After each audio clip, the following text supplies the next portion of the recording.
Hello, everyone. Well, welcome back to the podcast. And continuing the New Year specials. Because I still can't believe it's 2023. And I'm sure Ryan can agree. Can't believe it's 2023 already. So today we're going to be speaking about IBD because Ryan has IBD. We're going to be speaking about Crohn's colitis and Ryan's journey. So it's gonna be really cool. And it's gonna be the first time Ryan's been on the podcast, so it's gonna be a really fun talk. So Ryan, would you mind introducing yourself? Of course. So my name's Ryan. I live in Hamilton, Scotland. So I'm between Glasgow and Edinburgh. I'm 25. I studied criminal justice when I was at uni. I now work for the Crown Office, which deals with like prosecutions and the courts, and I just help people who are classed as vulnerable with certain cases. And I've only recently just started that, so I've just kind of been keeping myself busy more than anything as well after uni. But yeah, and I just thought when Mason, obviously when you got in touch with me, I thought definitely I want to get in touch and kind of help where I can, especially for those who are kind of like we were like getting older, since I don't think I'm classed as in the young group anymore. Younger maybe, I'm not too sure, who knows. But Yeah, yeah, cool. it's frightening, isn't it? Each year we get older. Just it's genuinely since 21 it's just went like that, so I'm warning you, Mason, just please enjoy your life Yeah, before it gets so much quicker when rent comes into things and then life, and it's crazy, it's really yeah, crazy. yeah. Fingers crossed England win a World Cup in our life, Ryan. Well, I think I'm just gonna go. Yeah. Like you hear it every year, like especially the people on the telly that say, "I think we've got a really good team," but which they do have a really good team, but we just don't win. Yep. Every time, I mean, I believe that it's like I did believe that this year was like the year that I was just like, I'm gonna have to just admit it. I think it is gonna come home. I believe, unfortunately, might have been a little bit of cheating going on. I didn't like how things played out in that match against France either, and then I just didn't like how they played against Morocco, so it put me right off them a little bit. Ironically, I do remember though, well, when I was healthy, I think was it last summer, I worked at a bar in Spain, and I worked at a different cocktail bar because I was asked to maybe do a couple of shifts for a different place, and my first shift was the Euros final. So it was a little bit of pressure having to do my first job with it being a very, very busy place, serving drinks and snacks to everyone. And of course, trying to keep in what the score was. And I didn't have time to watch the game. And when I heard, obviously, I believe the Luke Shaw score pretty early on. Yeah, yeah, in the final of the Euros, yeah. Yeah, well, this was when I was like, they're not going to win it. You're going to go to the final, but they're not going to win it. And then when I saw the goal, I was just like, oh my god, it's going to happen. It's going to happen, and I'm going to be working in the bar. So different things turned out, boys, but hey, it It was one was of those ones. it was a repeat kind of really the France game to the Much like in a way like where the ref I don't know what planet we was on um like every decision was against us, like we can't all moan because we did miss a penalty, but which was like but at the end of the day we did have our chances, but it just wasn't on there. And like I think the Euros will be. I think I'm kind of hopeful that the Euros we will do well this time. yeah, something Um, to kind of started again. I really didn't know with the Harry Kane situation. I felt that if you've already beat the keeper once, you should be in his head. However, it's his former teammate. It could be a mind game. Is he going to go down the same way? How do you try and confuse the keeper? I get it now, the more I thought about it. But during the time, I was like, how have you missed that? Oh yeah, my days. Of all the scenes to be doing that. But yeah. I was hey, on the edge of my seat praying. I was uh, like this. I was like so this. the opposite way. Like praying, and then in my mind it's like it's England. We're gonna miss. We're gonna Yeah, miss. you should Um, have listened. and then we find out what happens, and then who knows? Hey, a little bit of redemption. At least Argentina did it for them, right? As long as it, Yeah, then it's a wee bit better. yeah. I'm glad that they did win it, like for Messi. Yeah, And come true. I feel like that's something you could not have written better for him. yeah, And it felt a little bit like a FIFA game, how it just kept going from one end to the other. Like, it was absolute scenes. It was great. Not yeah, bad for my fan living in Hamilton, just casually watching it and nearly in tears because it was so incredible. yeah. It's just great to watch, isn't it? It's like football is like part of everyone's lives, and I think it's really good to have hobbies when you have when things go like really bad, maybe with like IBD as well, because it Yeah, kind of distracts you. Like if you're in a lot of pain and you're watching football, it's really important to do that because it helps us kind of like maybe distract ourselves from a little bit. exactly. I think it brings everyone together, and not knowing that everyone's like circumstances or conditions or just health in general. It's a case of like you all can communicate, and see if you can't communicate with other football fans in the room, then I feel like maybe it's the people. I Yeah, have experienced myself that if football's not bringing you together, and you are all football fans, and I don't know if those are the right people you're being around. It's crazy. yeah.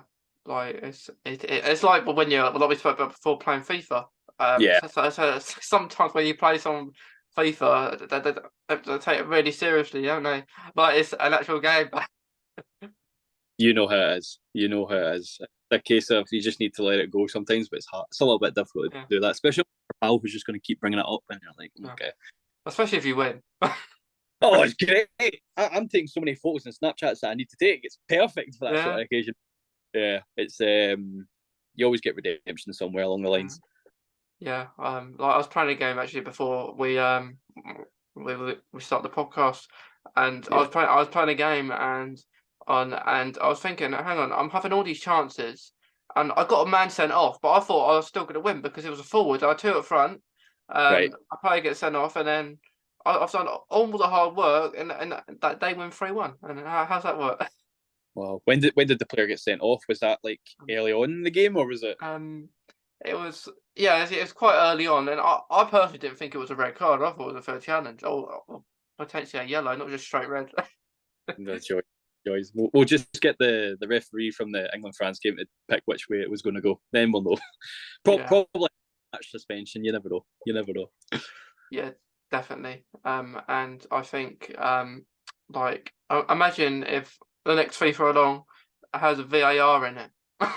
That's going to be really annoying at the same time. Because I mean, like, even there's situations where it's still half in the game where you're like, that is clearly offside, and he's still through.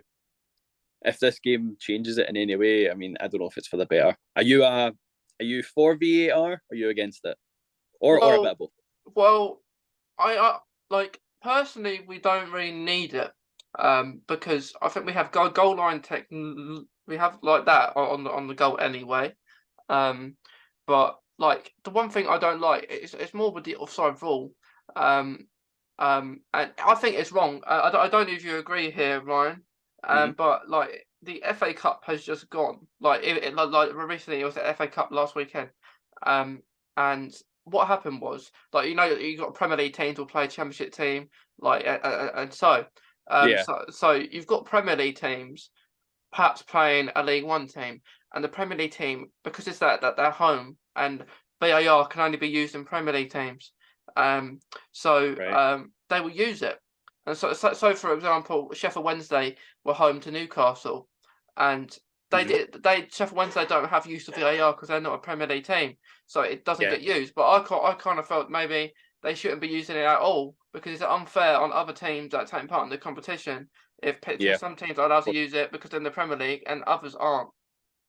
No, that's fair. Actually, I didn't actually know that, to be honest. I didn't know where the cut line would have been for English football in regards to like what leagues do get it, and if it had to go all the way to like League Two, I would have been surprised if Mm, League Two is like that. Because I mean, in Scotland, it's only the Premiership that has it. Don't get me wrong, I can understand why, but yeah, that's actually quite surprising, actually. I And I think think the day it be a case of where you're putting it needs to be just fair for everyone, you know. So yeah, scrap the idea, especially if it's going to be FA Cup. yeah, like because I like the idea of it not having VAR at all because like when you score, you want to celebrate in that moment, not wait until VAR has checked the goal to see if it's It offside. it absolutely ruins it. And I must admit as well, there was I don't know if it was the first Old Firm with VAR, but the first recent Celtic and Rangers game that was on New Year's Day. It was 2 each between Rangers and Celtic. It finished, but Celtic were extremely poor. However, got the equaliser, but there were so many times where VAR should have been used and it wasn't used, and it just annoyed me. And I'm like, why have we been privileged with this sort of technology? And all of a sudden, it comes to crucial points where it's a title race. It's between first and second, where it matters, and you're not even using it. And in the times where he did use it, he used it a couple of times, and I'm like, it's stuff that's either blatantly obvious or stuff that's just like didn't need to waste a good 7 minutes for you to make that decision because we already knew. I understand different as viewers. We can see the TVs, we see the replays, and they don't until they go up to the screen. And then when they take 10 minutes to review something, and then when they forget to add on the extra time, that's another thing that annoys me. I'm like, you took 10 minutes to watch something and then add it on to the end. But sometimes do you watch a match where a VAR isn't used much, and they add 6-7 minutes on, and then you're thinking, where is this coming from? Yep, that is it. That is it. I mean, they've used it maybe for, let's say, an offside rule, which is fair. It's done there and then, very simple. Maybe the flagsmen have already got their flags up to prove it, to say, yeah, I think he's offside. All of a sudden, there's 7 minutes added on. I'm just like, that did not take 7 minutes. Come on. Even with substitute. I mean, if it's only, this is only maybe like in the first half and this happens, but yeah, it's never going to be fully sold on people, I don't think, but you never know. A lot in the World Cup where there was like 20 added minutes. I mean, a footballer is able to run around for 110 minutes and then say there's nearly 150 odd, and that's just absolute insanity. You wonder why people, so who knows? I don't personally agree with your side rule either, because like if it's like a pinky is a class of offside, which I don't agree. I think it should be an actual body part or like an actual length of something, not like so small or minor as well. What are your thoughts on the way I sometimes view things when it comes to maybe the offside rule? It's like if a defender is facing forward, the striker who wants to go behind the defender, he's facing this way, his body's offside, but his feet aren't. And I'm just like, well, it's a game played with its feet, and I understand that his body's offside. As long as he doesn't use his body, if it's his feet, then it's the defender's fault for not turning back and chasing it, or predicting the striker's going to be running, so I better get ready. I better turn my body or something. I also think if someone is offside, and let's say, like you say, you've got a person like who's not offside, and they scored the goal, but you've got another person on your team who is there but not interacting at all with the play at all, and they say that's offside, but I don't agree with that. The player should be involved. If they're blocking the goalkeeper, fair enough. But if they're not, if they're just standing away, or they are offside but they're not involved in play, I think that shouldn't be classed as offside. That I completely agree with. Like you saw many times, remember there's been maybe like a player at the back post who did not block the keeper's view, or did not even didn't even attempt to put his foot out to tap it in. He's not involved. It's went straight in. Do not call that offside. He's not interfered in any way. But that's why we're fans and not referees, I suppose. But hey, being a referee must be very hard though, like for the rest, because get shouted out all the time. Yeah, they must get as well on the sidelines. It wouldn't be easy when 50,000 are shouting at you. So, you should have heard the referee at the Old Firm with, I think they had about 57,000 fans. So I don't think he would have been Mr. Popular that day. But yeah, well, it's not always going to be fun. But and sometimes I do wish for certain instances, because I remember going to a Ipswich game, the ball was across the line, and there's no VAR or anything, so the ref didn't see it. So it won a goal. And I remember that, and it was so annoying because it was against a good team as well, and it was 0-0 for the whole game, and it finished 0-0 when we could have won the game. Amazing how a little thing like that can just take such a victory away. And you probably would have used those 3 points to then push on, knowing that you've beat like a really good team and knowing that there's momentum in the side. And just there's just some things that are just like Yeah. I suppose that's football though, because football, it can make you feel so much emotion. You know, I've felt both the heartbreak and the glory days with Celtic as well. So Yeah. I say that if I'm like 50 or 60, you know, as if I've watched Celtic for years. But I've been in the other ends of like Champions League nights, and like especially the are you familiar with the Celtic and Barcelona match, the 2-1 Celtic? Yeah, was that not long ago? Yeah, it was maybe about at least maybe 10 years ago now. It's actually probably more famous now because it's put on Lad Bible a lot for the stats, because Celtic had like 2 shots and we scored 2 goals and we had like 18% possession, like something so small. And that's why it's more familiar with people. But I've had nights like that. I've had nights where there's been last minute like equalisers that put us out and stuff. And that's when VAR wasn't a thing. And I just miss the days though where we could like argue. Like a lot of my friends are Rangers fans, which is quite good because it opens the room for debate when we talk about football. And I miss the days where there's. Oh, sorry. Yeah, I was going to say, like, most of my friends are Chelsea fans. I think I'll be slaughtering them as much as you can, just because they can afford players. Well, that's the problem. So it's one of those ones. Yeah. But I grew up supporting Manchester United because I like them and I support my local team. But I've been the only game I've been to Man United was when they last won the league. They played Aston Villa at home. Van Persie scored that really good overhead kick, and Wow, right. I went to that game, had a tour and everything, and I was about 8 maybe. But it was really cool. And last time they kind of won the league as well. And it's crazy. It's crazy. The last time they won it, I was there. You were there. But that's the main thing. I actually do remember that goal as well, so that's crazy to think you were there. That's mad. Yeah, I was there. And it's funny. There's an Aston Villa fan in front of me. Yeah, he's saying I'm in the Aston Villa. I'm in the Man United fans because I know Aston Villa are going to lose. All right. There you go. It's guaranteed. He's decent. He just needs to watch in case Aston Villa score. He can't celebrate too much in case there's people in about him. So that's only fair. It's pretty risky for him to actually say that. So. Yeah. As long was Jersey. I don't think so. He might have hid it. Like I'll tell you a funny story.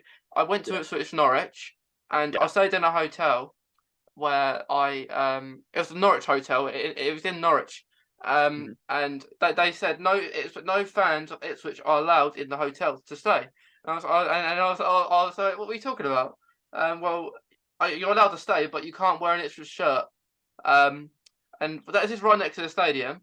So what we did is, of course I'm wearing an Ipswich shirt. I'm not going to wear it, so I hide it. I go out hiding it. So we basically had to say we were Norwich fans. Wow. And then, but it was horrible experience. It was horrible experience because it was so close. The security were awful.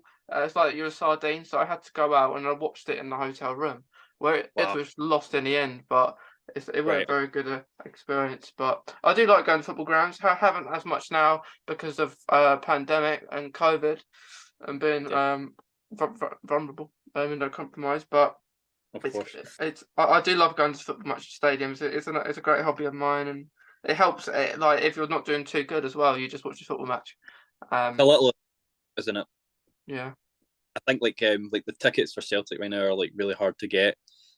But when I was able to go for like European matches, it was just a different experience that you're not necessarily saying your worries go away, but it's genuinely like a good escape to be like, I'm away in the fresh air watching a match that I would normally see from watching from the TV, sitting on my couch, just living in the moment and forgetting about what else could be worrying, you know. I should probably try and get more tickets then. That would help. Yeah. I'll be waiting. Like, because I know that Darren Fletcher, who used to play for Manchester United, he has ulcerative colitis. Which famous Scotsman. Yeah, Scotsman. Yeah. I get someone in there. Yeah, it's good. Like people talk about it, like playing sport, because I think he even said he had to go off sometimes during matches because of his ulcerative colitis. Yeah, I do actually recall. I used to, when I was 17, I was still in high school, and I joined a very brand new amateur football team that was local to me. So we had joined that. With amateur football, you know yourself, it could Yeah. be ranging from 17 to 50, something like that, maybe even more. And we were just a bunch of young boys in macros. I was going through a bit of a sticky period with it. And uh, I think it was maybe like there's many stories that happened during the amateur side. I didn't even finish the season because it's like I wasn't keeping too well. But I played like a first half, but I then needed to basically go and use the restroom, and Yeah. I was in there for nearly the whole second half. I came back. I was still starting, so I needed to be back, and someone had to come and check on me. I was like, "Listen, I don't know how I'm feeling now. It's just gonna have to wait." And then I've came back. It's the 80th minute, and I've told them like, "Yeah, I'm feeling a wee bit better now." And they're like, "Yeah, are you up for it?" And I was like, "Yeah, sure, 10 minutes, put me in." So I missed like a good 25 minutes put into the second half. We lost very much.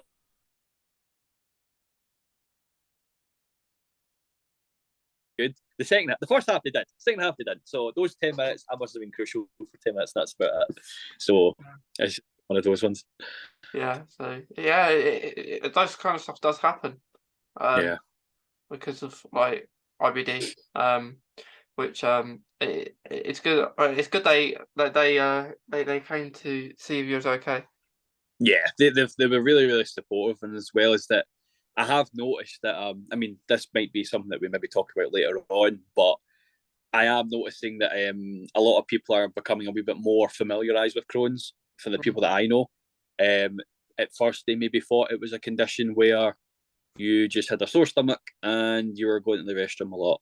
Of course, it's a lot more than that, and I am noticing that people are paying, like my close friends are paying more close attention to it, as now that some of their family members have unfortunately been diagnosed with it, and it's opening their eyes to see their vulnerabilities, how they're feeling, how they're suffering with fatigue, and everything else, and especially yourself, Mason, the investigation side of trying to see what's going on, and then moving on to the medications, trial and error. It's a lot more than just I've got a sore stomach, and it has been quite good. Like my friends have been really good in that way. That they've kind of not just jumped the gun, and they consider me before making plans and whatnot. And when I know that I'm fit and healthy, I tell them, no, don't worry about it. If there was an issue, I'll tell you. Yeah.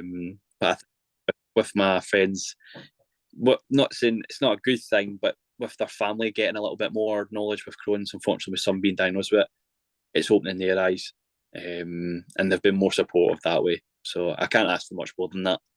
Yeah. It's really important to get like good support people like around you. Yeah, Um, like definitely. yeah.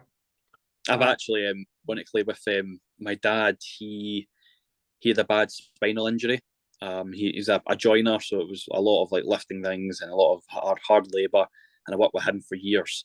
And I did find that when I was working with him, I was getting really, really tired, and like a lot of muscle ache. Eventually, my body was adapting to it, which was quite good. And I felt like the most physically fit that I've ever been through working with my dad. But I also know how much of a toll it took on me, and I can just imagine what my dad's kind of going through because he's getting a bit older. And unfortunately, during COVID, I believe it was around April time, they had to do surgery where they had to go through his neck to take out two cages or two disc cages or something like that, and replace them. I can't remember the absolute ins and outs of it, but we weren't allowed to go into the hospitals at that time, of course. Um, so he's kind of going through a spinal injury. His nerves are pinching discs and whatnot, or the discs are pinching nerves. And now he's only recently just been told, after seeing a specialist, that he has Crohn's disease as well, or colitis.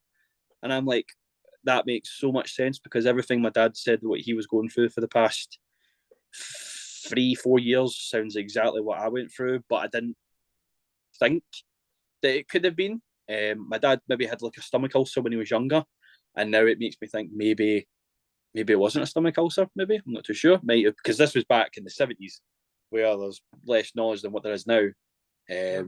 So maybe it was. Maybe he just had an internal intestine issue.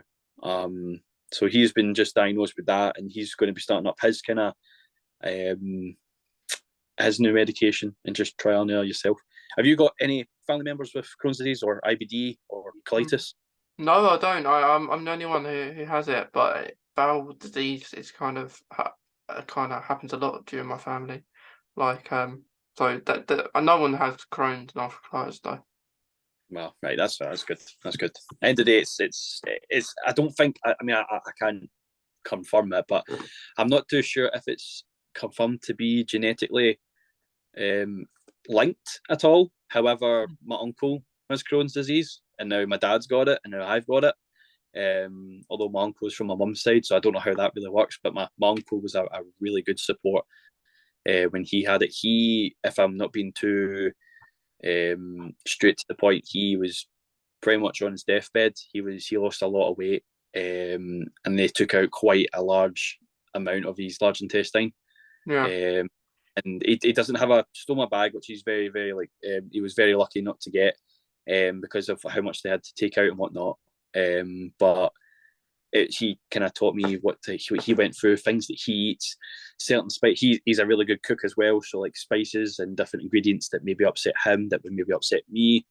So it's kind of crazy how we've all kind of like, I've got a link with my uncle through that, and then all of a sudden my dad has just recently, as like maybe about 2 months ago, just been diagnosed with it. So it's kind of crazy how it just kind of all comes round, you know. Yeah, definitely. It seems like quite like it goes in your family a little bit. Yeah. IBD. But do you have a stoma bag, Ryan?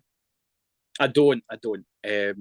I've had close to 17, but I've not got a stoma bag at the moment. I know a lot of people that do.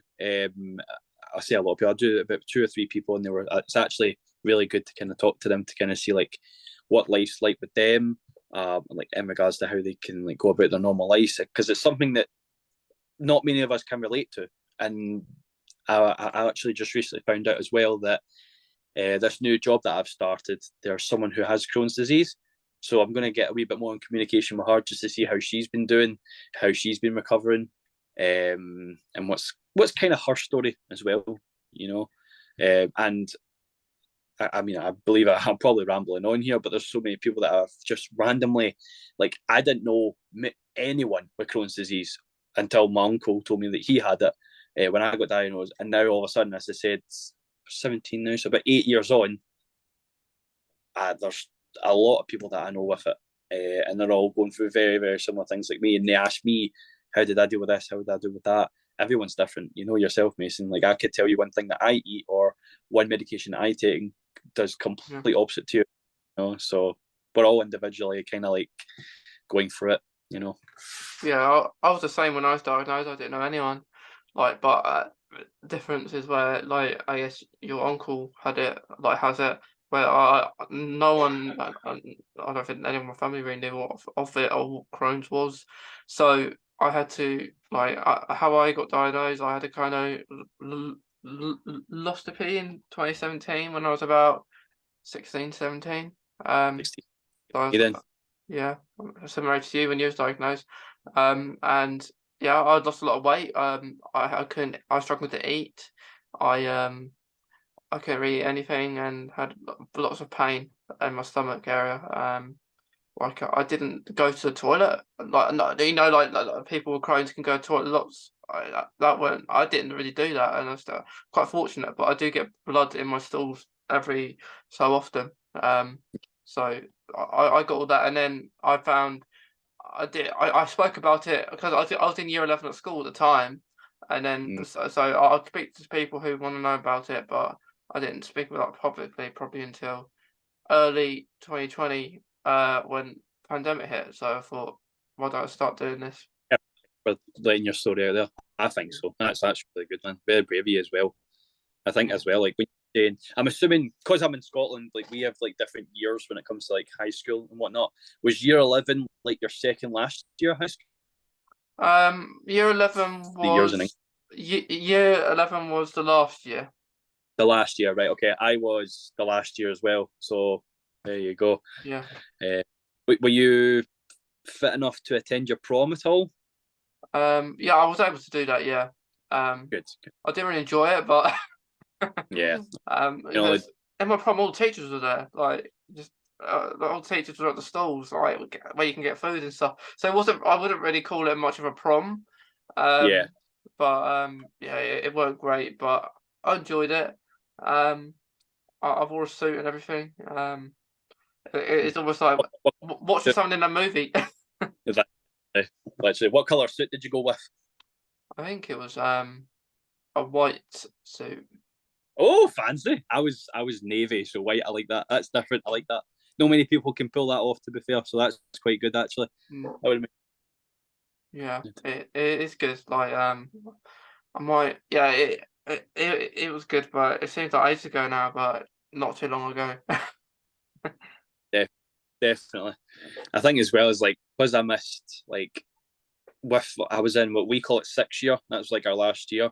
Because you do 6 years of high school, but they don't continue the numbers. You do like primary 1 to primary 7, and then Mm, you go from first year to 6 year. So when it came to 6 year, I missed the first half of the year, and also just kind of recovering. I believe like I don't know if you're familiar with like my mum used to, she would like take photos of my back just to see how much weight that I lost, and she says or she claimed that I kind of had like this thing called angel wings, which is what a lot of people like if someone's just lost a lot of weight or if they're maybe anorexic, their back can like shape the way, of course, looks like wings. And I had that for a long period of time. But when I got fitter, obviously when I was at home, I had to get one of my neighbours to like she was the year below me, and she would bring all my notes, and I was just to try and study from home. And I managed to like we had like a parents meeting maybe in like December or January just to discuss how far people have come, of course, just to say it and just say like because I've missed the first part of the year, do they still think I'm good enough to go on to do the exams? Luckily, only maths. I not like it's a big loss to me, but maths was the only one that said, "No, you're too far behind. I think it's going to be a case of just drop it." I was like, "Hey, that's one less class I don't need to worry about, and I'm terrible at numbers anyway. So just yeah, wipe off the board, wipe off the board." your maths is not my favourite either. Yeah, no time. Yeah, I can really. I'm good with maybe like percentages. Like if I go in a shop and someone says 10% off, I'll know what 10% is, or Mm. 15, 20%. I'm good at, and that's about it. Like for me, I'm not like with time. Like I'm more understanding if someone says it's like maybe 9:17 p.m. I understand that kind of clock. I won't really understand the other clock that much. Um, Yeah, um, like I'm not that good with like algebra and stuff like that. I don't think many people is, but right. um, like Honestly, what is 5 add x or stuff like that. Um, five. but if I do something continuously, but the thing about maths, like they change it all the time. You do maybe percentages for a week, and then you'll change it to time the other week. You don't spend enough time on one. You'll do like one lesson on it, and then you change to something else. And then my mind just, I want to do something for a while, and then go on to something else later. Exactly. You're too busy trying to process what you've just learned the other day. I agree. Every day was something new. But then they'll talk to you as if like, yeah, you did this last week. I'm like, Mm. no, we didn't. Different. Let's just like take it slow, right? But Last week for an hour. yeah, literally. That's why when you got a double period, you just hated it because it was just a case of like, there's no point repeating myself. I'm not gonna get done with this. Yeah, So and then same. like, and then what we should have done, Ryan, is say, okay, what I want you to do for an hour is memorize the Premier League table, and See, get back to me next week, and then most likely they'll be like, oh, I don't remember. Oh, there you go. just replace X with like Manchester United. 5 Manchester United players, type 2 Arsenal players, and then we'll know better. You know, Yeah, interest. That's interesting. yeah. That's Like, better. That's better. but I think it's easier when people do like relate it to interest, like in lessons, because it gets boring if you just don't like you say like what is 5x add 2x. equals, I don't know. Yeah, Well, what is it? And like I know they do this stuff, but for like the exams, but you don't really need algebra or like all this kind of stuff unless you're doing like something like in the workplace that requires that. Which I yeah. don't. Not a lot of jobs. Maybe if you're doing computer stuff with like science or something, but not a lot of Like my things. Yeah. when they were at uni, they did I think it was aerodynamics, which is more about like planes and jets and things like that, and that required a lot of maths apparently. Not that I can relate to it because I was nowhere near that. Mm. And now they've got a job within that, well, some not necessarily similar field, and I don't think they're still using maths at all. So I'm just like that just shows you. So not everything that you're taught at school is definitely going to be used in the future. I completely agree with that. Some things are handy, but nah. I suppose once you get into the real world, then that's when you start learning. Mm. The only numbers I know is how much rent is, and make sure that I have enough rent and bills, and then that's the stuff that matters, right? And then that's covered. Then we're moving on. Yeah, that's the stuff that matters. Yeah, and that's it. That's it. Yeah, but like, did you take any medication for your Crohn or ulcerative colitis? Yeah, I've taken at the moment I'm taking, I believe it is it Stellara. Is that the injection that we take? I think I take it every 8 weeks. We started off with 12 weeks, and then we moved down to 8 weeks. And I've now been told that my inflammation levels are still really high, even when I'm feeling pretty fine. So they're going to be changing that down to another medication. I do not have the note actually to say which what's it's called, but it mainly helps with colitis. So this is going to be a big change. At the moment, I'm just finishing my dose of steroids because I was going through a really sticky period. So I've only got one tablet to take a day and up till Monday, and then I am finito. So just get away from that because you know yourself, steroids. I just feel like it's such a long process, and because it's so long, it's so easy to forget a dose, and then it just delays you another day. And yeah, I also did feel like I've taken steroids many times in regards to like with Crohn's, of course, and not any other kind, of course, Yeah. but I've taken them so many times that I didn't really feel too much of an effect. However, this time round, when I was on the highest dose of like 8 tablets, so about 40 milligrams, and then come down to 35 milligrams, I went through so much insomnia. Like I got no sleep. My brain would just not stop working, and it was just driving me insane. I wasn't rested, and you know yourself, Mason, that you're tired enough as it is. You're already suffering from fatigue. When you get zero sleep, never mind a few hours, you're just running on empty. And eventually, I was going to crash. Luckily, it came around when the Christmas period was there, so I was able to take a few days just to kind of get a bit of rest in there and just do the things I like to do. It was just so weird, Mason, because I've never felt like that, and I felt like it completely changed me. I don't know why. I felt so agitated. It could generally just be because I was tired. You know, it could be a case I'm restless. I'm more irritable. You know, but this it's severe. I mean, the only reason I know the word insomnia is because I googled my symptoms. So maybe it was that, maybe it wasn't. But I just was getting no rest. The brain was on 100 miles an hour. Horrible experience. That's why I'm really glad that I'm finishing these and moving on. And I seem to be okay at the moment.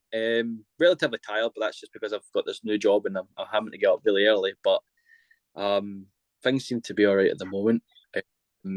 And hopefully with the new steroids, they do believe they wanted, before they moved on, I did suggest to them, can we do the colonoscopy first, find out the results, then we definitely know that it's definitely Crohn's, no Crohn's, sorry, or colitis, and then move on to this medication. And they said they're fine with that. They says that not many people volunteer for a colonoscopy, but I'm like, hey, if it gives me an answer and puts my mind at rest, it's what I got to do, you know. If you don't mind me asking, what medication are you on? Because I've probably went through maybe similar ones with you. I am on. I take acetifiophen. I've taken that ever Yeah, since I was diagnosed. really, Um, right, I take vitamin D. I take vitamin D every day. Um, perfect. to help with my fatigue. And I take Humira injections. A Dilimab it's called. Every 2 weeks. And Oh yeah, that's what I take. It might just be a different brand. maybe, yeah. Um, yeah, that's the ustekinumab, something like that. Some of them have, but like all these medication. That's it. The same stuff. The same stuff. Then, Yeah. did you So ever take when I first got diagnosed? It might be under a different name, so I'm trying to remember what it's called. I remember it being called Asacol. I don't know if that rings any bells with you at all. no, I don't. I've heard. It does ring bells. I've heard of it, but I Yeah, don't think I've had it. there might be other names for it as well, Right. just because of the brand. But I took them from the very start, and it was amazing how I went from in severe pain to like shakes, no sleep, losing weight to just being a normal person again. And one of the things of making me feel normal again was my trips to the toilet. They were cut. They were like halved. From being perfectly honest, the stool was more formed. If we're being graphically truthful, it just seemed to have made a big difference. And it's amazing how I'm taking something that just regularly controlled this condition. It just took a long while to get there, and I'm like finally found something that's working. Unfortunately, I do believe though that I think I was on Asacol for too long, and judging by my results, apparently my left kidney has ever so slightly shrunk. Not drastically, but it has shrunk a little bit because of side effects that comes with medication that we take.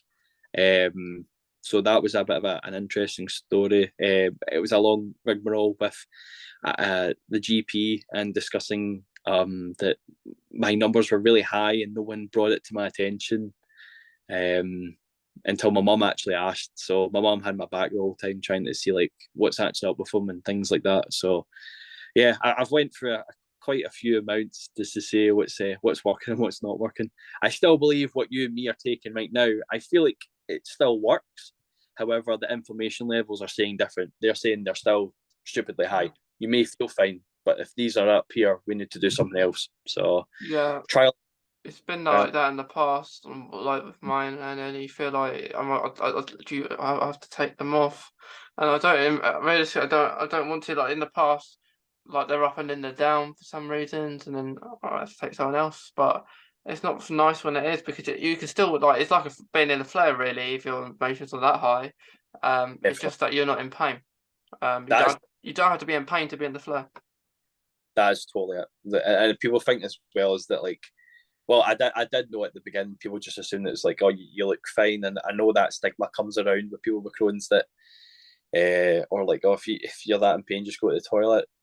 No, I could be, like you just said, I could be perfectly fine, but there's something going on internally that's saying completely different. And then maybe next month or next week, things could be flipped the other way around. I feel absolutely horrible, but the meters might be the same. So it's just one of those ones. Yeah, it's just one of those ones where you could be in pain, but you might not be. It's just dependent. Like that's why everyone's different. With it. Because like people could be have pain. People have other symptoms. Some people could be on similar medications. As well. And azathioprine is one that I've always been on, like from the start, and I'm not a fan of it because that's the one really, and by like the Humira as well that dampens the immune system. Because as we know, if having IBD, you can't get other stuff as well that are catch Yeah, other things, unfortunately, which isn't nice, but isn't great. But um, it's the thing we have to go along with having Crohn's, ulcerative colitis. yeah, no, 100%. I found this the strangest experience though that when I mentioned to you earlier that I worked at a summer camp in Texas for a couple of summers, and going through the culture change of different water, different foods, the heat, more exercise, all these different things. It's amazing how when I was in America, I was completely healthy.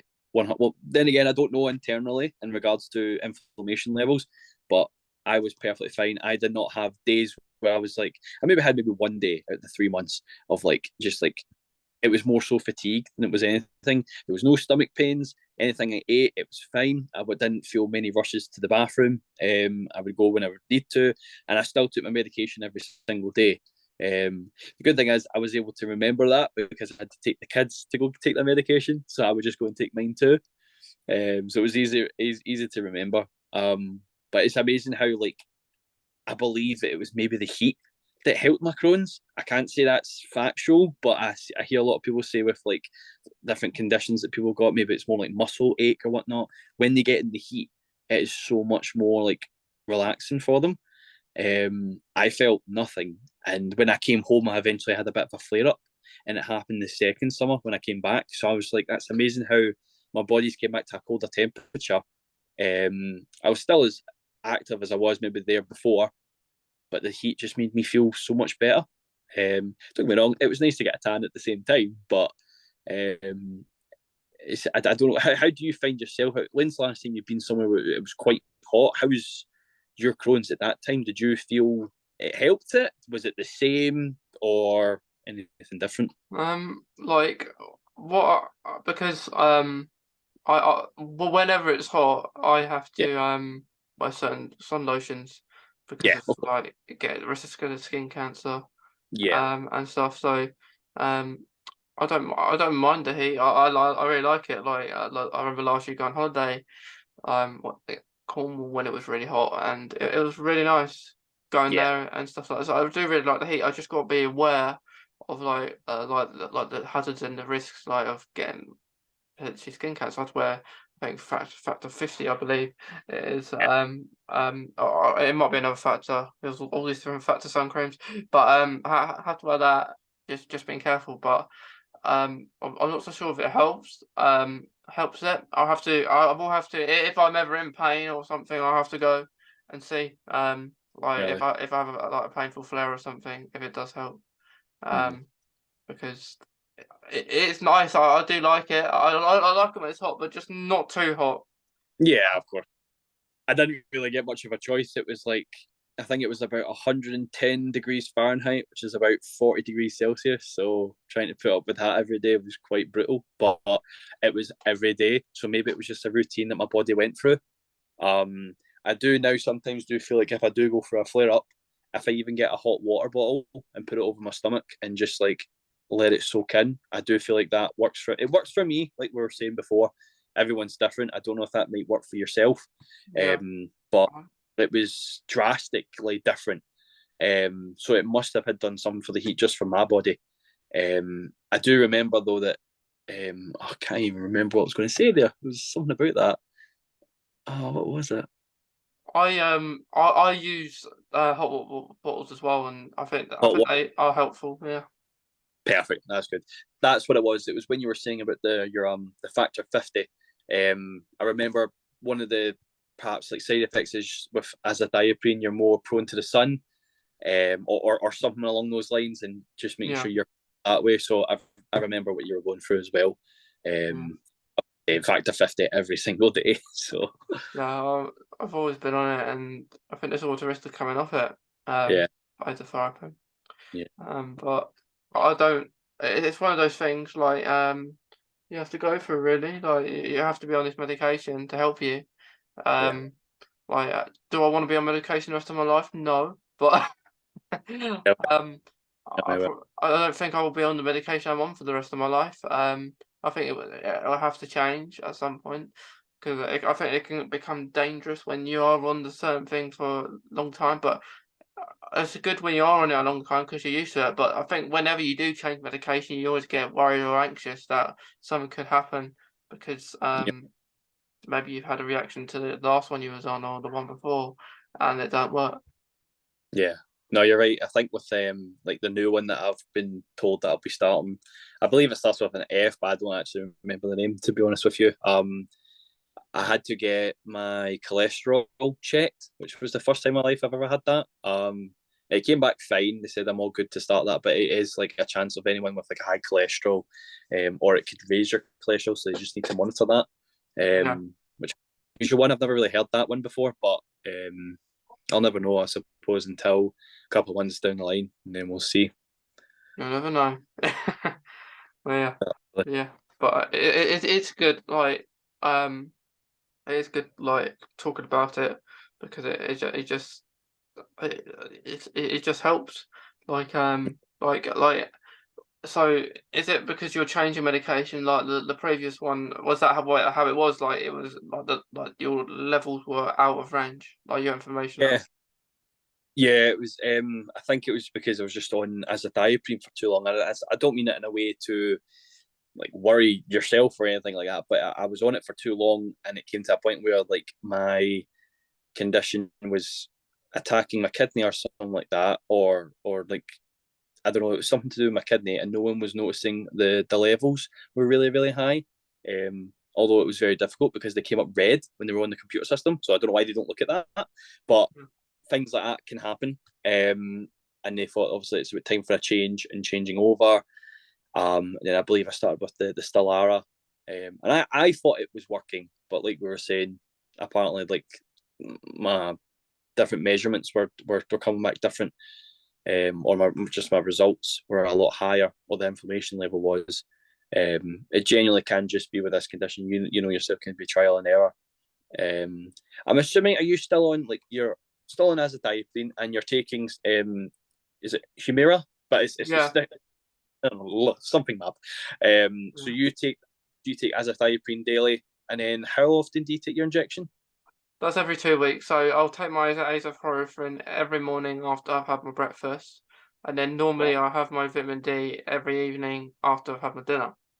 Yeah, Um, that's and I take because I take allergy medicine, but at the moment that's in tablet form. It used to be in like drink form, like liquid, yeah, but at the moment it's not because I think it's been changed into a tablet now, which I don't mind. that's It's just easier to put it all in one pot rather yeah. than doing it separately. Do you Yeah, recall that? I just realised that it's really good that I've been able to talk to someone with Crohn's as well, because there's not many people like extremely close to it other than my uncle, to kind of just talk about how like medications we went through or experiences. But yeah, it's quite refreshing to kind of talk about it, because I haven't really talked about this with anyone really, on someone who's on the same wavelength as me in regards to Crohn's. I yeah. was going to say, um, to be honest, I've actually forgotten. I've too busy as well. Plus, my two cats have just came in now. They're just chilling underneath my feet, so they'll play one point. Yeah, like I was on the infusions beforehand. I used to take infliximab, but I had a reaction to that. I was on it about a year. Um, and then I stopped that, and then I went on Humira. Wow. Did you when you were going through your like at the point where you lost a lot of weight, I'm assuming, did you have to see a dietitian? I did see some sort of diet person. Um, Oh I think, and they just told me, there was a time where I couldn't eat anything. There was a time I could only eat chicken. right, Um, so I lived on chicken, really, and then not KFC chicken, just normal chicken. like basic is basic. I get that. Yeah, Like, yeah. Um, and I discovered that I couldn't eat on chicken, like for example, when you get Chinese, I won't have chicken balls anymore because that affected me. yeah, And spicy food did as well, and I loved spicy food before. Sometimes I still do eat it. So like for kebab, for example, I would put all the used to put all the hot sauce, me too. chili Yeah, sauce over it, and I like the thing that I have a drink every few seconds. Um, exactly. and people think I'm mad. They would think that what are you doing that? They'll be saying, well, why are you covering up for the chili sauce? You'll be going for a number two in the morning. Yeah, yeah. Let's um, making a quick trip. Yeah, I yeah, get. yeah. And but now if I have one every so often as a treat, I would just put it. I won't put it all over. I'll put it on the side, just so I Yeah, can maybe dip a few chips so I can feel it again. But yeah, I miss that. Like I remember not long after I might not have even been diagnosed at this point. I was just in a lot of pain, and with right. friends went to Nando's, and of Yeah, course Nando's is a hot eating place, yeah. and I was thinking, oh, why don't I just go to Nando's? Oh, At this point, I've never been to Nando's in my life, so I think I didn't have a clue what Nando's was. I just thought, okay, let's give it a go." Then there's all these things. So I just ordered chips. I ordered chips, and people think I couldn't eat the chips. I was that bad. I know, thinking, can't you eat? If I can't, I'm too much pain. I tried to hide it, so I even went to school in pain sometimes because no one had to catch up anyway. Yeah, no, Um, definitely. and What did you happen to have like a sauce when you were at Nando's? Did you happen to go for like medium, thinking, oh, I could handle that? Next minute, it is just through the roof, you know? I think I just got the chips in the end, Yeah, and I nibbled on them. And then I got a lot of bloating in the early stages of getting diagnosed, where I had whole meals in front of me that I wanted to eat, but I couldn't. And I was saying I was full. It's almost like I've eaten it really yeah. when I haven't. Oh, that's fair. I That, had that's how it was. I'm the same as you. Like I enjoy my spicy food as well, but there's like certain things that I just know that trigger it. I believe that. I mean, if any food is quite oily, I can't eat it because it's just instantly going to. I'm going to have to go to the bathroom at one point. It's going to be a different trip if it's not out. If it's not out the mouth, it's got to come out somewhere else. Anything oily, I need to kind of like if there's like oily chips or potatoes or something or fish or pizza, I would need to dab it because it's an instant trigger. Even when it's probably the same for some other people as well who don't have Crohn's who are healthy. That I would just need to. I don't know what I was getting that one there. Like I would need to dab the food. Um, and Or even if I was try to get the oil out. yeah, and if even if I'm healthy, I would still have the same effects. So it might just be my stomach in general, but with like different things, maybe like garlic, something garlic can kind of trigger my Crohn's, I think as well. Even though I absolutely love garlic, like I love garlic bread, I love anything to do with I garlic. Garlic, I love cheesy garlic bread. yeah, it's like which is extremely oily half the time Mm. as well, but Yeah. oil flavor. So I'm like, do I want something that's really tasty that's going to upset my stomach, or do I want something that's plain that's not going to upset my stomach? So it's like, Yeah. some days you will chance it. Like I don't believe, like just to myself, I don't let my Crohn's fully stop me from enjoying what I enjoy. Like if I enjoy a steak, I'm going to go for it. Sometimes I deal with the consequences after. Sometimes I don't. Sometimes I'm quite lucky that way. Um, Yeah. uh, I don't let it kind of fully like dictate everything. Sometimes it's nice just to be like, I don't have this often enough. I'm just going to go for it, and it works out. And I, sometimes it doesn't. I had my first ever steak last year. I tried it for my birthday. Really. When I did my skydive, I had steak on for dinner, and I loved it, and and I want it again. I want to go to a proper steak place some point, Yeah, I really, this yeah, year. that'd be amazing, man. I think you would have earned that, and I think you would have appreciated it more. Because I think I'm quite a foodie myself. Like I do really enjoy my food, and I do get maybe cranky if I order a meal or make a meal and it's not nice. It just annoys me. So when things are done right, I kind of sometimes it's unbearable, but when it comes to like a steak or something, I'm just like I'm going like and It's pizza that and steak, oh, every day of the week, Yeah, every day. I love pizza. Like cheesy garlic bread is almost like having a pizza, really. Pretty Sometimes. much, pretty much, man. And like I really like my food as well. And the reason I really want to go to a steak place is because I was supposed to do last year, but didn't have the time. But when I go on holiday sometime this year, I'm gonna have go to a place, because it's just really nice, and I like my food as well. And I Yeah, don't like it when people say that Crohn's or colitis, IBD, is a diet thing, where it's not. Like, you have some people can't eat, like, maybe like so-called healthy food, like fruit and vegetables, where people can't have it. And it's just what you can eat. Like now I can pretty much eat anything I can, like, yeah, but like before I couldn't. Like, I still avoid spicy food, but I do have it every so often. Like, I have a curry, which I don't like a very, very hot curry, but I like a little bit of kick into it. yeah. um I don't like a completely plain is a bit boring. I, honestly, yep. I've had them myself. My mum's not really into spice, and when I try hers, I'm just like, you're just eating chicken with a bit of sauce, but it's not even flavored. You need something that gas it up a little bit. But hey, sometimes our taste buds are different, and that's what they like. But yeah, if I'm going to go through with it, I need something that's got flavour, and people spent time trying to make it right. My girlfriend Serena, she's a really really good cook, and she kind of makes different things where like she likes to experiment, and I'm just basically the guinea pig who likes to try the food. And she's like really good with seasonings and things, and it's a great experience because I just love my food so much that I could just try these things. And it's nice to just kind of be put in that position where I'm lucky enough to be trying these and not be upset with it. Although that, as I said, with yourself, there's probably been times where we had to watch what we were eating. I remember the times where I would be put on Ensure drinks from the dietitian, and they were just like milkshakes, but they were like full of calories, and they were the most disgusting things I've ever Yeah, had. they're horrible, aren't they? Like the drinks that you have to Oh, drink if you can't eat anything. And I got given them. I had like it's like I had a Santa sack of them yeah, in the cupboard, and I couldn't eat them. Like, not drink them even. Well, you could say it because basically it's your food. right. Uh, I mean, you've got about a 600-calorie drink there that says strawberry, and it's the most disgusting thing ever. I'd rather put my food in a blender and drink it. That's tastier than that. it's Raw, like you're a Strawberry, isn't it? literally. Honestly, we've already done a bush tucker trial, so that's fine. Yeah. Like we don't need anything more, do we? But Certainly not. but Certainly not. We've been through enough.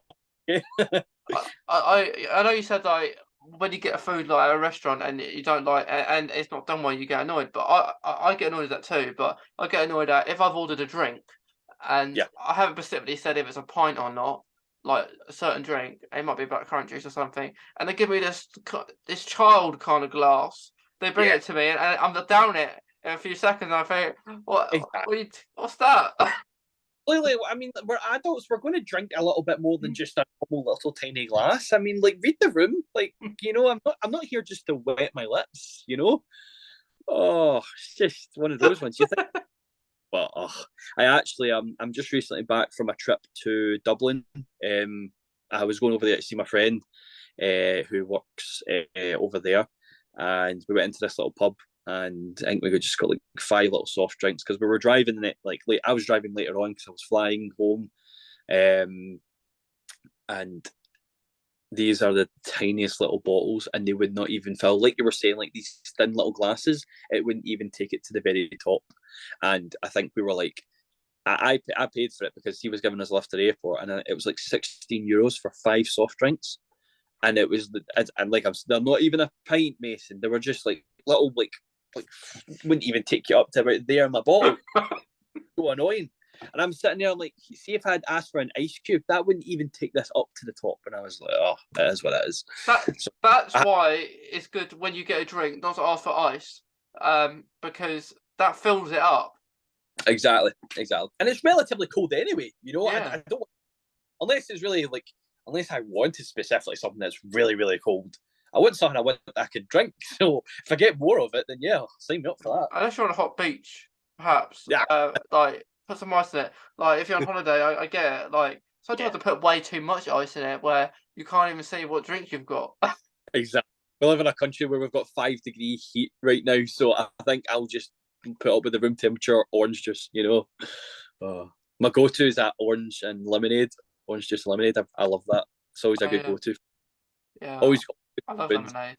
Yeah. I remember when I was younger, they always did pink lemonade, and I love that. Don't get that very often. Yeah. It's like it's forgotten now. Like I think it was like fizzy pink lemonade, and I used to have it, and I loved it. But a lot of things when you're younger are not here anymore. Like Yeah, they know. yeah, like you're not getting no bounties at Christmas time anymore. Like That's a blessing in disguise for me. yeah. For me, anyway. I'm not about it. So. Well, I quite like them to be honest, Really? but You've been reaching. yeah, like, but I feel like other things in the box Yeah. that shouldn't be there, that aren't used. Like you've got, I can't remember what you got now. You've got other things that even some things in the box that they sell on use like things in the box that aren't used as much as Yeah. a bounty. Like a bounty, people Yeah. get quite a lot, which I was surprised. Even if you like it or not, you could probably agree that bounty does not deserve to be kind of kicked off. Taken out. Yeah, it's quite unique. Like it's part of the package. It's meant to be there. It's like taking the chocolate eclairs out of a Cadbury's Heroes box. Like they're not the greatest per se, but Yeah, they're not complete without them. So it's one of those ones, I suppose. You just need to stock up next time. definitely, definitely. Well, I think like with the shopping quite recently, that a bunch of them came. So there you go. Right to see. It was made for it, man. I'm Yeah. still currently with all my Christmas chocolates right now. So I Mm. told myself that I had a little bit of a goal in my head. I haven't started this goal, but I thought to myself that I'm 25 now. I'm not going to get any younger. I would probably like at one point in my life to say that I've gotten in the best shape that I've ever possibly been in. Um, and obviously, of course, I've still not attempted to get back into shape yet because I'm still going through all my chocolates, all my crisps, all my different foods and whatnot. I recently just got an air fryer, so I'm testing that out as much as I possibly can. But I was sitting there thinking to myself, I need to watch because I remember I did do this when I was younger. I wasn't trying to go for like a specific goal, but I was trying to work out a little bit more. And my Crohn's was really like affected by it. My abdominal area was just all sore. It was already sore with Crohn's, but then having muscle ache there did not help. So I was just wondering, like to myself, like how it'll be interesting to see how my body, after maybe like 5 years since the last time I did it, how it's improved or has it improved? Is it going to take a knock if I do a workout or anything like that? Yeah. I still feel like I don't know if you feel it yourself, even if you maybe did football or even sometimes just playing a game, even with the hands, you just have so much muscle ache or just any sort of ache at all that just can last at least 2 days. Especially if you're Uh, concentrating. yeah, exactly. Like I did something the other day. Well, it was 2 days I did it, and I'm still feeling sore from it. And I did it once. I didn't do a lot. It's just weird how your body can just take that time to feel sore and try and recover. Sometimes it's good because then that means things are getting used. But with Crohn's, it just feels worse. It feels like it's a It's pain that hard. you. It's It is. it's You've it's not. hard. It's hard because like I want to do that too because like I lost a more enormous amount of weight when I was Yeah. diagnosed, and then I put some on because I had to, and I haven't really got back into that kind of rhythm. Like last year, I did some I did some like went to personal kind of trainer kind of stuff, and I did some exercises. But I want to do it. But it's like you say, when you go out to do that kind of stuff, you're very tired when you get back, and you're Yeah. very tired, and you don't do anything again, and then next week comes and you don't do it. Yeah. You think I don't want to be this tired next week, but it's something that we have to do because like as much as we like all this kind of food, like as much as like there's no certain diet within Crohn's, I believe. I know some people do it. So some people like have these healing kind of things, which I don't entirely kind of agree with because I don't think we can. Yeah, if you tell me there's a cure, yeah, we're healed, but I don't think taking any of this kind of stuff does heal you. Really, but yeah, I'm like when I had my chocolate cake calendar, Ryan, it was gone before Christmas Day. You could not have done that. Come on, you traitor. You've heard I, traditions. Oh, no, yeah, because no, the thing was like every day I was getting the same chocolate every day. I was getting the same one, you know, and then you had the yeah, Freddo bar. You had about aye. 3 or 4 Freddo bars, and I wanted something different. I was getting like I wasn't even getting dairy milk. I was getting something that was a bit bland and like double decker I, or something. no, I get that. I had the Cadbury's one this year, and literally every second window was a fudge. I'm like, I don't mind a fudge, but I mean, fudges in the post office or a corner shop is like 15 pence. I want something that I'm paying a little bit more for. Where's the caramel? Where's the cream egg? But I just I love the cream egg. What I like to do when I have a cream egg is I like to just have it in my mouth for ages, or just yeah, or like if I don't eat it straight away. I really yeah. like the cream egg. On it and it kind of just melts away. Yeah, nah, I agree. I agree. I sometimes do that with the caramel one as well. Anything else, I just absolutely completely munch on. To be honest, it's actually quite weird. I don't know what sort of chocolate bar it was. Like I got quite a lot this year. And to be honest, my dad's a Cadbury connoisseur, so most of it will be going for him anyway. But I can't remember what chocolate bar. It was in a selection box, and they didn't really bring them back out for some weird reason. Like, I don't think it was a chomp. It wasn't a curly whirly. Hmm. I think it might have been. I might be wrong. Maybe I'm making this up, but it was like a mini flake, and I don't really recall seeing many mini flakes before. No, I don't see that. Like, I had a curly whirly. Like, you kind of knew what one of the curly whirlies were because they had a bigger box than everyone else. Like, Yeah, that is that. That's when you knew. Yep, yeah. yep, that time. I would just get a curly whirly, and then you go, like, I don't mind a curly whirly. Not the most favourite things. They're just really chewy. Yeah, they get stuck in the teeth. I could take them or leave them. I'm not mad for them. If they're there, I'll take them if I'm needing it. But yeah. yeah, Just what get. are your thoughts on double decker? Are you a double decker fan No, or a dinky decker? I don't really like double decker. I went off them lately. I don't think there's much to them now. I used to like them when I was younger because I thought they were a little bit different. Or they're like maybe like a Mars bar without the caramel, maybe. But nah, I've went off them entirely. Like I got this box where it had all the different chocolates, and it had like my favorite chocolate is Munchies. I love Munchies ever since I was little. Munchies have been my favorite. Good choice. Good choice. Yeah. They need to be collection box next. I don't think there is anyone for that, but let's No one ever puts them in. Like why isn't Mars bars in it? Why isn't like all the kind of highlighted good ones? Like mm-hmm. they only put like I they mean, do there's put cream egg in it. yeah, there's three types of galaxies in a celebrations tub. Like, get rid of one. You know what I mean? You've got regular, you've got caramel, and you've got truffle. I'm just like, I'll just have the caramel or the plain. Get rid of one of them and get a munchies in there. Deal done, right? Let's just Yeah. be on. We'll be entrepreneurs and we'll make up our own collection box just full of munchies. Yeah, we go on Dragon's Den.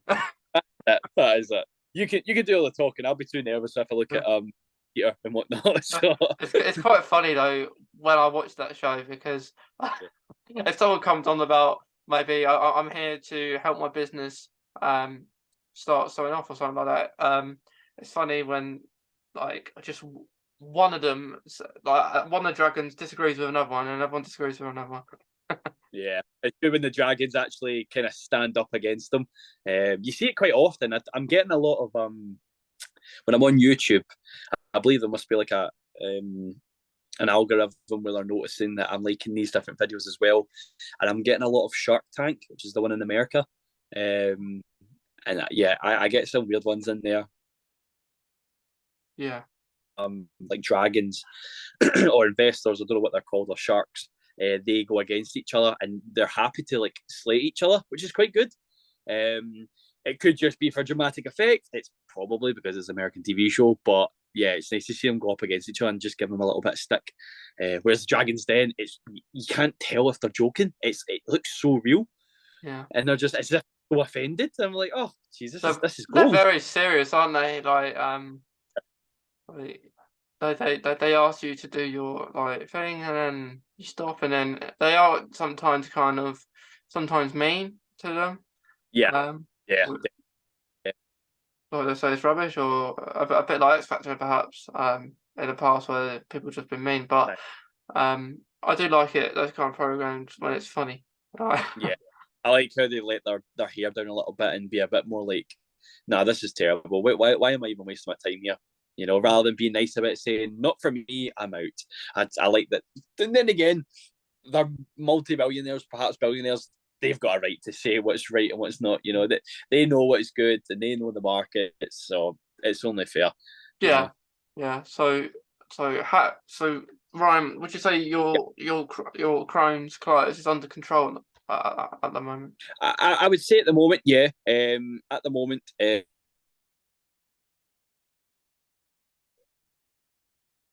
was is this froze at all? Yeah, yeah, You hear me okay? yeah. I can hear you. Oh, did you hear me that whole time? Yeah. Like so if you start again and Yeah. it just glitched. No worries. No, I do believe it's under control right now. I'm on my last week of prednisolone, so it should be okay, and it's been fine. I've taken my ustekinumab, and obviously we'll be looking to move on to my next medication. So at the moment, I'm quite lucky that it's been okay, especially during the Christmas period where there's more drink, there's more rich food, the chocolates, all the snacks in the world. It's relatively recovered. I can't say I've taken a day off yet from the good food. I've still been eating all the rest of the stuff. So I've been quite lucky that way. So hopefully it kind of stays that way after the steroids, and then the colonoscopy, see what's happening with that, and then move on to my new meds and take it from there. Fingers crossed. Fingers crossed everything goes all right. I'll update on it as well. I'll give you an update. Yeah, definitely. That'd be great. But before we go, Ryan, because we spoke about lots, and we've spoken about football, spoke about food. Yes, we could keep going for as long as we possibly could. We could. We could. Like, is there any advice that you have for anyone else, Ryan, just to finish off? I would say maybe for those who are maybe going through, I have been in contact with a couple of people who are getting tested for Crohn's and colitis. The biggest thing is just to not be too scared by it. There are things out there for it. There are people who have went through it. And that's why their stories are so unique, because everyone's got a different story. And if you've been dealt with that card, you now have a story that you just need to push yourself forward. And it's something that we deal with. And you're not alone. And there's been such a real good support with different people with Crohn's. I did notice, I don't even know how I discovered this group, but there was like different people from like America, down in England as well, yourself, Mason, all joined like during COVID, during the pandemic. That's when people were making like group chats and just kind of talking how they're getting on. Everyone's going like we're there for you if you need it, and we're not so much like some people might be different, but we're happy to talk about the good and the bad and the ugly, put it politely. So if they ever have any questions, just kind of reach out to those who you think is appropriate, and just know that it's not the end of the world, and just kind of keep that smile going more than anything, because like yourself, Mason, we've been through the ringer, as some people would say. We've been through a lot, and we can still laugh and joke and kind of like look back and be like, I'm really proud of myself for getting through that, because that was a sticky situation, and now look at us now. So just keep the chin up. Just keep the chin. I think that's really good advice, Ryan, because Thank you. yeah, because like you said, I think we could speak all day about anything. Literally, everything in between is perfectly covered, and it's perfectly normal. It's normal.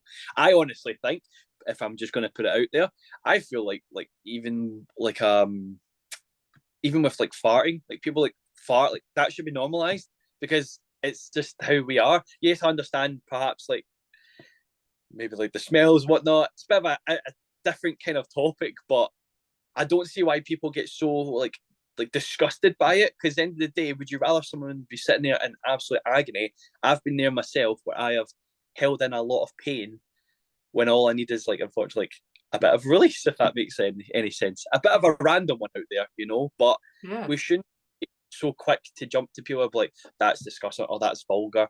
You shouldn't be doing that. End of the day, sometimes we're in a predicament where we can't choose that, Some people can't. Some people, it's dangerous to actually hold it in. Yeah, exactly. And no one will know everyone's situation. So just be nice about it. Just join in if that makes you feel better. Yeah, I think I completely agree, because you kind of feel like you shouldn't do it, but you just do it in your own. But yeah, you should like just let it all out. That is it. That's the only way they're going to get to know you better, knowing that you're comfortable to do that. It'll take a lot of guts at the beginning, but hey, end of the day, I think it should be a case of just we all do it. Even those who do not have colitis or Crohn's, we all do it. So let's just kind of a bit of a random one out there, Mason. But I just thought, hey, what's the big deal about it? It's not the end of the world. We all do it. So yeah. Maybe some people think it might be. Yeah, you'll probably get a couple of haters, maybe. Yeah. Well, to anyone listening and watching, we hope you enjoyed this episode with me and Ryan. And Ryan will definitely be back on soon. Definitely. As well. But yeah, thank you, Ryan. It's been awesome speaking to you, and I'm glad you've enjoyed it. Never a problem, and I'll happily do it again. I appreciate you asking me to come on. Thanks, Ryan.